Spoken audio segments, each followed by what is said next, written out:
سب سے پہلے میں قرآن کریم کا ایک عظیم معجزہ جو آج سے تقریباً 50 سال پہلے روس میں پیش آیا تھا، میں اس کا ذکر آج کرنا چاہتا ہوں۔ مصر کے اندر ایک عاشق رسول قاری ہوئے ہیں، ان کا نام ہے قاری عبد الباسط عبد الصمد۔ آج بھی دنیا بھر میں ان کو سنا جاتا ہے۔ فوت ہو گئے ہیں، وہ دنیا فانی سے چلے گئے تھے، اور ان کی موت بھی ایک معمہ بنی رہی، مختلف باتیں ہوتی رہی۔ قاری عبد الباسط عبد الصمد کی زندگی کا ایک عجیب ترین واقعہ وہ خود بیان کرتے ہیں کہ ایک دفعہ مجھے مصر کے صدر نے،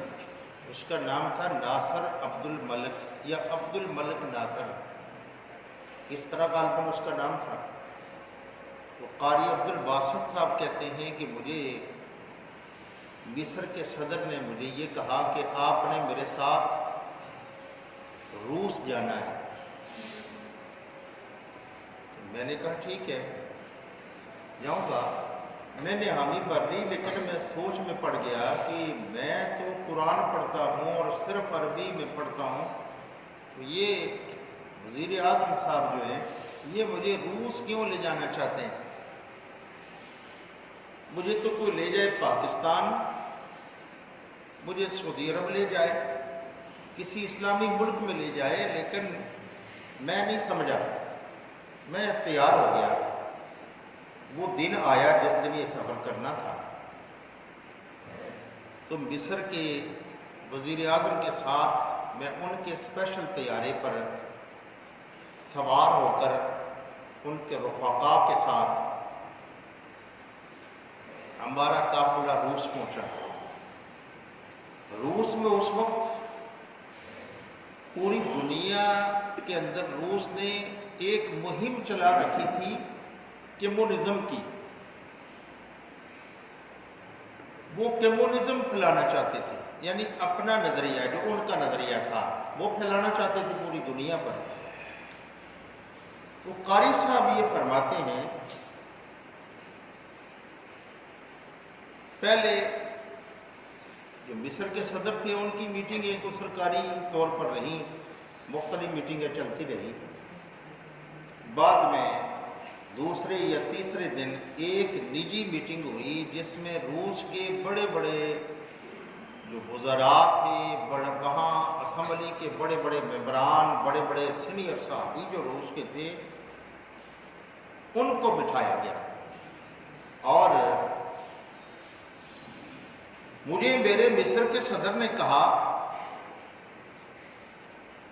آپ تلاوت کریں گے۔ قاری صاحب فرماتے ہیں مجھے نہیں سمجھ آئی کہ تلاوت میں ان کو سناؤں گا، ان کو تو کچھ سمجھ نہیں آئے گی، اور یہ مسلمان بھی نہیں ہے۔ قاری صاحب فرماتے ہیں مجھے میرے مصر کے وزیر اعظم نے کہا، میرے سوال پر انہوں نے جواب دیا کہ میرے آنے کا سوال میں نے ان سے پوچھا کہ یہاں مجھے آپ نے ساتھ مجھے لائے ہیں، تو مجھے لانے کا مقصد کیا ہے؟ تو اس وقت جو مصر کا وزیر اعظم تھا اس نے کہا آپ کے لانے کا مقصد یہ ہے کہ اس سے پہلے کچھ عرصہ پہلے ایک دورہ ہمارا ہوا تھا روس کا، اور یہ جو کمیونسٹ یہاں پر بیٹھے ہوئے تھے، روس کے بڑے بڑے امراء، وزراء، اسمبلی ممبران، بڑے بڑے صحافی، مختلف شعبہ زندگی کے لوگ بیٹھے ہوئے تھے، تو انہوں نے مجھے کہا، مجھے مخاطب کر کے کہا، یعنی مصر کا صدر یہ کہتا ہے مجھے انہوں نے کہا کہ آپ کو ہم بہت ساری رقم آپ پر خرچ کریں گے، آپ کی ہر ضرورت پوری کریں گے، آپ جو اسلام کی بات کرتے ہو اس اسلام کو چھوڑ دو، یہ پرانا ہو گیا ہے، تم ہمارے نظریے کمیونزم کے لیے کام کرو، ہم انویسٹ کریں گے، پیسہ ہم لگائیں گے اور دنیا کی ہر سہولت آپ کو دیں گے۔ اس نے کہا کہ مجھے ان کے سامنے کوئی جواب نہیں بنا جو میں اس کو جواب دیتا اور اسلام کی بات اس کے سامنے کرتا۔ اور قاری صاحب میں آپ کو آج اس لیے لایا ہوں کہ آپ نے قرآن کی تلاوت کرنی ہے، کن کے سامنے؟ کافروں کے سامنے کرنی ہے۔ وہ کہتے ہیں کہ میں نے جب وہ سب لوگ بیٹھے، ان کے وی آئی پیز لوگ بیٹھے، مجھے حکم ہوا کہ آپ تلاوت کریں۔ وہ کہتے ہیں کہ میں نے وہ تلاوت شروع کی، سورہ طٰہٰ کی آیات شروع کی۔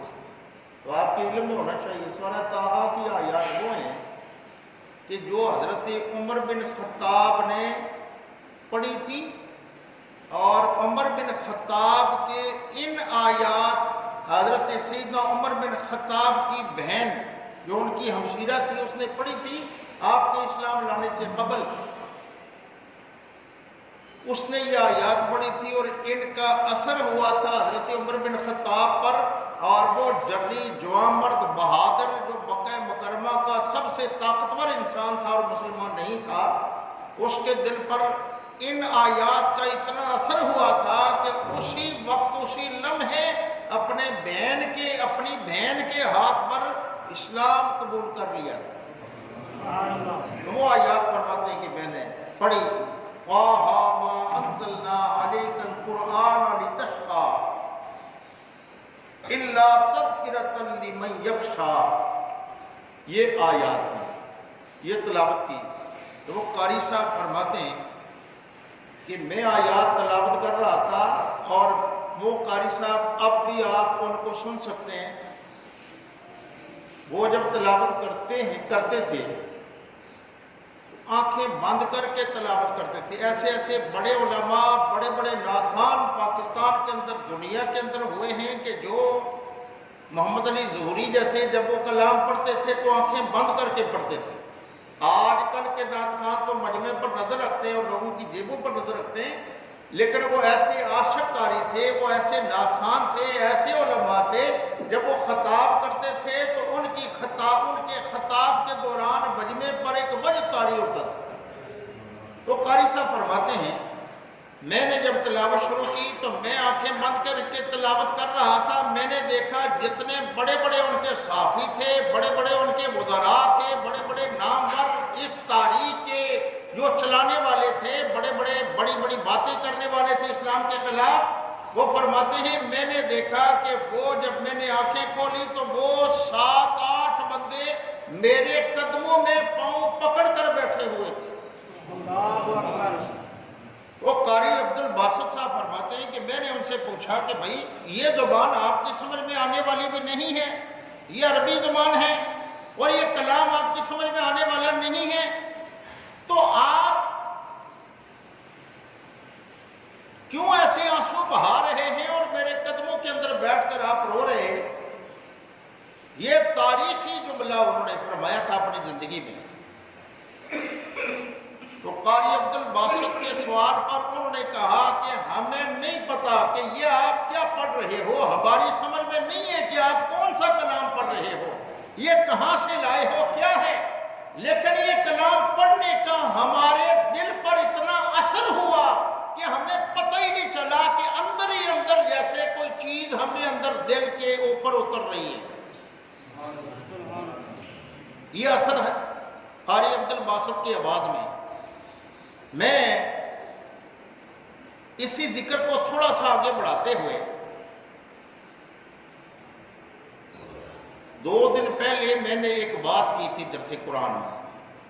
میں نے کہا تھا کورونا کا علاج میرے پاس موجود ہے اور آپ کے پاس بھی موجود ہے۔ آج میں دلائل کے ساتھ، جو دلائل میرے پاس موجود ہیں، میں دلائل کے ساتھ بات کروں گا۔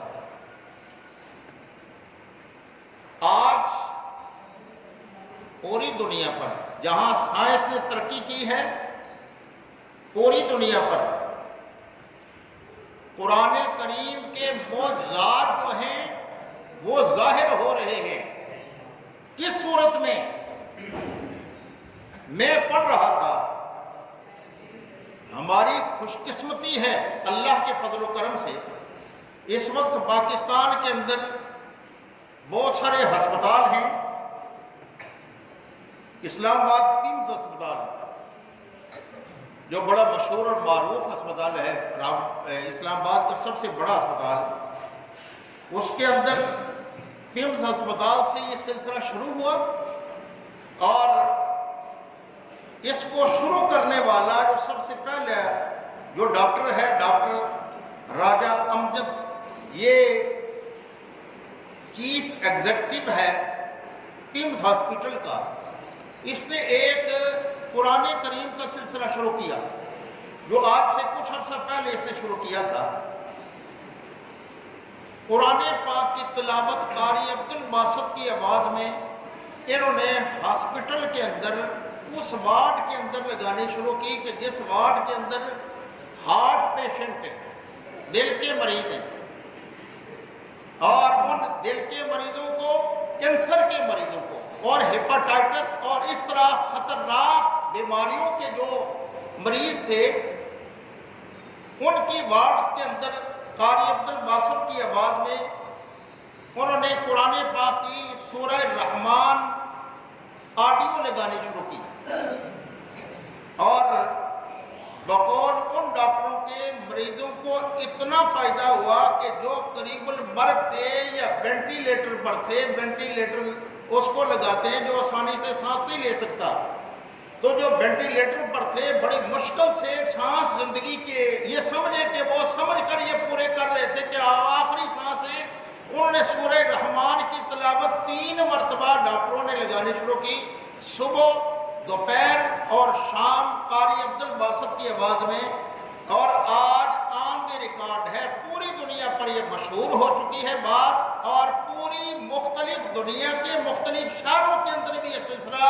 جاری ہو چکا ہے۔ اسلام کو جتنا دباؤ گے اسلام اتنا بڑھے گا اور اتنا پھیلے گا انشاءاللہ۔ اور پیمز ہسپتال کے اندر بہت سارے مریض ہیں جو صرف 7 دن سورہ رحمان قاری عبدالباسط کی آواز میں سن کر وہ صحت یاب ہو کر گھروں کو چلے گئے۔